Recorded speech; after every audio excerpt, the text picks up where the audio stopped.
welcome to my channel again. Ayan, muli nagbabalik si Lonely Sniper 16. Ayan, maraming salamat po sa mga sumusuporta, patuloy na sumusuporta sa channel ko. Thank you so much, guys. Ayan, so meron na naman tayong pasabog. Ay, pasabog. Meron na naman tayong pag-uusapan. Medyo umiinit-init na ako kanina pa. Kaya gusto ko nang umpisahan ang ating usapan. Pero bago ang lahat, huwag kalimutan i-subscribe at pindutin ang notification bell para updated ka sa lahat ng aking mga new upload videos. Yan. Pero bago natin umpisahan ang ating usapin, mag-intro muna tayo. Ayun nga. So, ang ating pag-uusapan ngayon ay alin ang mas gusto mo? Yung tahimik na nakikipag o yung maingay na nakikipag diba? Ayun. Nagtanong-tanong na naman ako syempre sa ating mga friends. Ayan, kasi marami tayong friends na medyo ma-el. Syempre, ang friend nila is ma-el. Ako yun. El. Ma-el ako. Yun. Nagtanong ako sa kanila kung ano nga ba ang kapag nag-aanuhan sila ng kanilang mga jowa or mga kanilang mga esmi, mga lovey-dubs, mga darling, yun. Sari-sari ang kanilang mga sagot. Oo, may nagsabi na pag sila daw ay nagkaganyanan,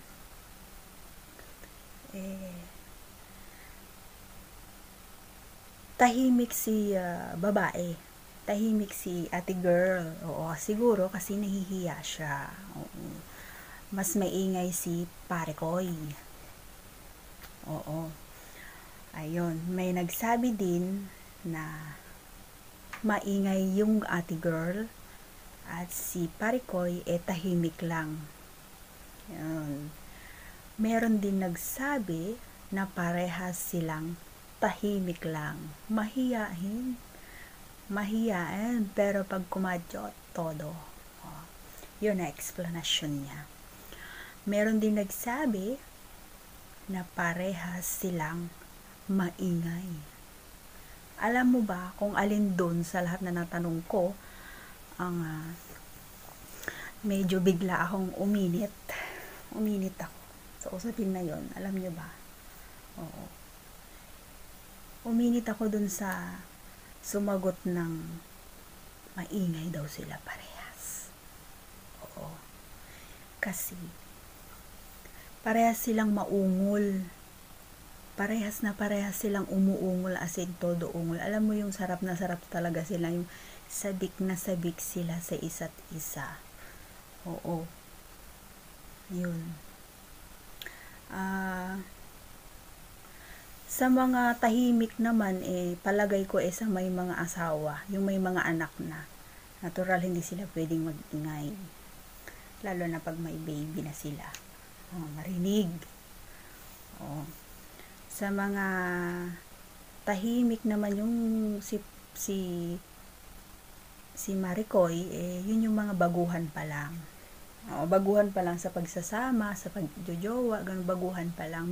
Medyo nangangapa-ngapa pa siya kung si pare ko ba tahimik o maligalig. Meron namang yung mga lalaki naman na alam mo yung maungol siya. Yun yung sabik na sabik siyang sabik na yung manoy niyang pumasok sa kuweba. Yun yung talagang hindi niya mai-express yung sarili niya habang kinakadyot kanya, hindi niya mai-express na galaw. Kaya yung ingay niya, as in nagiging active yung ingay niya. Ganun yung mga lalaki. Nabasa ko lang naman din ulit yan. Pero yung maiingay, base sa aking mga tanong-tanong muli, yung iba daw kaya nag-iingay. Kasi alam mo, ano daw, kaya daw nag-iingay si ate girl kasi para madaling malibugan si Parikoy.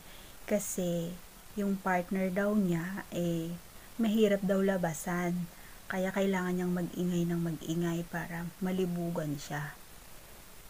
Yun yung explanation niya, kaya daw siya maingay sa kama. Ganon din si Parikoy. Sabi niya, mahirap labasan yung girl, kaya ganon din. Mag-iingay siya.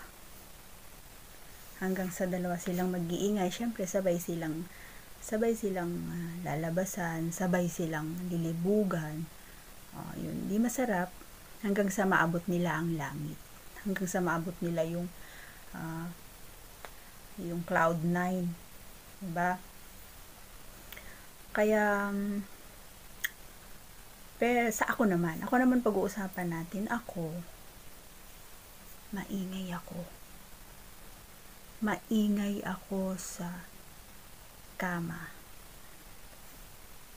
Maingay ako. Sobrang ingay ko. So, yun. Kahit sa video call, maingay ako. Wala akong pakialam kahit marinig ako.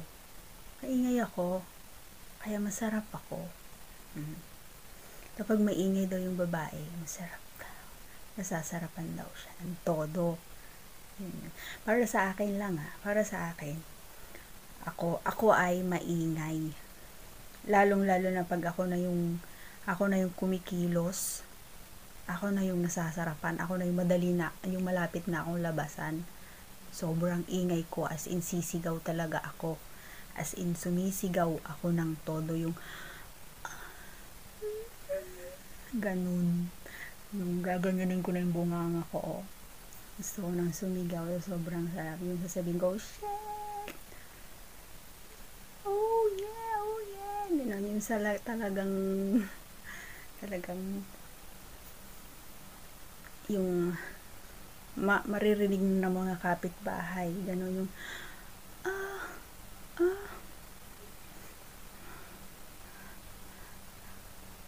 alam mo yun, ganun, maingay talaga ako.